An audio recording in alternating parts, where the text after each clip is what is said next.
In 1971, commercial air travel operated on the honor system. A passenger could walk up to an airline counter, pay cash for a ticket under a fake name, and stroll onto a jet without a single ID check or baggage screening. On the afternoon of November 24th, a man in a business suit did exactly that. Using the alias Dan Cooper, he bought a one-way ticket from Portland to Seattle on Northwest Orient Flight 305. He boarded the Boeing 727 carrying only a dark briefcase and a brown paper bag. Shortly after takeoff, Cooper handed the flight attendant a polite handwritten note. When she didn't immediately read it, he leaned in and told her he had a bomb. He opened his briefcase to reveal a battery wired to 8 red cylinders, which she assumed were dynamite, and demanded $200,000 and 4 parachutes. Northwest Orient complied with every instruction. Flight 305 circled Puget Sound until the cash and gear were ready at Seattle-Tacoma Airport. Upon landing, Cooper released all 36 passengers, took the ransom and parachutes, and ordered the crew to fly towards Mexico City. They never made it to Mexico. Somewhere over the freezing Pacific Northwest wilderness, Cooper lowered the rear stairs, jumped into the night, and vanished. By exploiting the mechanical blind spots of the aircraft, Cooper successfully severed his connection to the ground. He left the FBI with a phantom suspect and the only unsolved case of commercial air piracy in history. The exact tool that made this escape possible was the Boeing 727-100. Cooper demanded specific flight parameters to make a jump survivable. He forced the pilots to stay below 10,000 feet so he could breathe without an oxygen mask, and to slow the aircraft to a lumbering 150 knots. These conditions were required to safely operate the 727's aft air stair. Because of its gravity-operated design, this rear staircase could be lowered against the wind resistance while the plane was still in flight. This was a deeply obscure engineering detail. Even the Northwest Orient flight crew did not know the plane could be safely flown with the rear stairs deployed, until Cooper ordered them to do it. Cooper's success relied on understanding an airplane's design better than the people hired to fly it, turning a commercial jet into a tactical dropship. When Cooper finally walked down those stairs, he stepped into a freezing, moonless night with heavy cloud cover.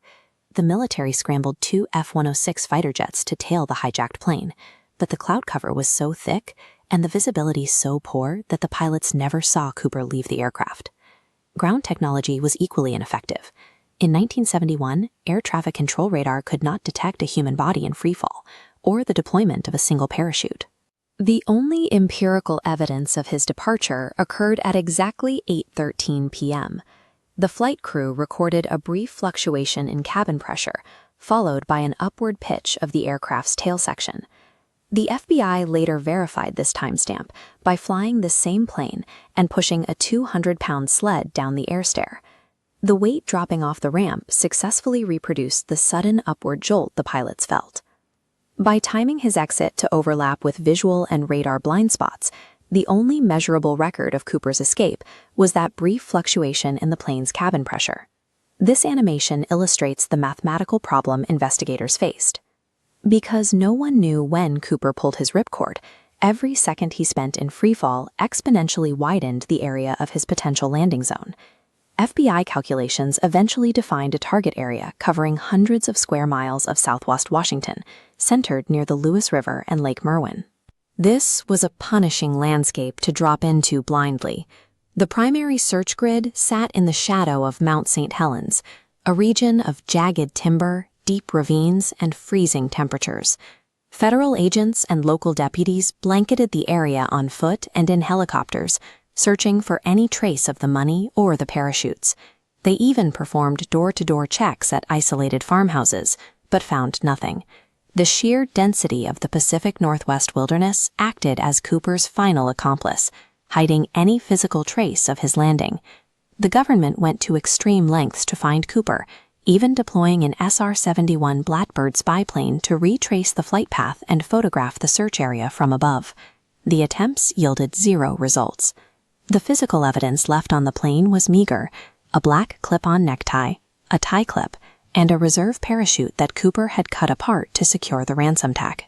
Investigators vetted over 1,000 suspects, including Richard McCoy, who pulled off a similar hijacking months later. But McCoy's physical description didn't match the eyewitness accounts, and the FBI could never definitively link him to the 1971 case.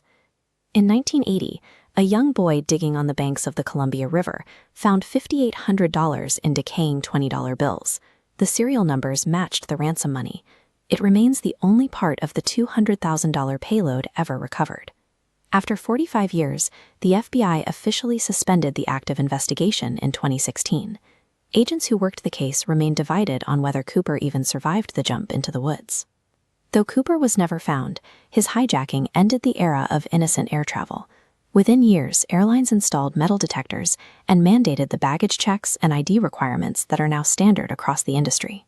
While Cooper himself was never identified, the vulnerabilities he exposed ended the era of anonymous travel, leading directly to the high-security boarding protocols used by every airline today.